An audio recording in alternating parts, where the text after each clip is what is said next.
Urte asko, 1981tik. 18 urtekin, ikasketa bukatu berrik eta urrutxek dana batean honen hase. Bai? Ni pixka behan duzio, ni 1989 sartu nintzen, 18 bat urte, hola gutxi gara bera. Egunerakotasunen, nik esan nuke titulatu eta buru ditugunakin oso urrutikoa dela. Oso urrutikoa, hotza, ez da erresa. Titulatu beraien ardura dauzke guk dauzkeun bezala, orduan ardura ezberdintasun horrek nik uste batzutan urruntzen gaitula, ez duelako bereizten lan harremana eta lan pertsonalen ardura ezberdintasun hori. Eta horrek momentu batzutan urrundu egiten gaitu. Tarteka jetxi izan du die, batu beste, eta solasa behakin eine bai, eta gertutasun hori egunerokotasunen guk eskartu egiten dugu. Gertutasun hori pixka bat, hau olazeok, egoera hau zeok, nola da?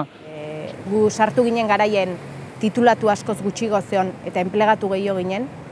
Gaur eunen titulatu askoz gehiago dau, enplegatu gure kasun delineatzaile gutxiago gare, delineatzaileen lan hori sukontratu egiten da, orduan lan eiteko era bat aldatu da 18 urteotan ere ustez.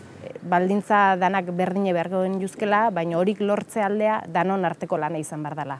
Eta nik uste hor, lab sindikatue, bai bi gaiotan ez, bai sukontratazio gaiekin eta bai lan baldintza ezberdinen gaiekin, involukrauta edo lanketa hortan aitzen dela.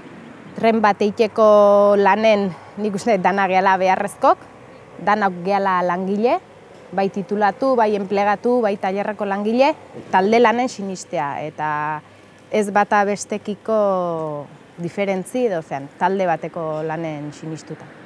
Aurrea behi da eredu aldaketa bat, vertikalidade hortatio, gertutasun bat, eta laben lana, txingurri lana, konstantzi lana, siniste lana, aberatsa, oso, bai.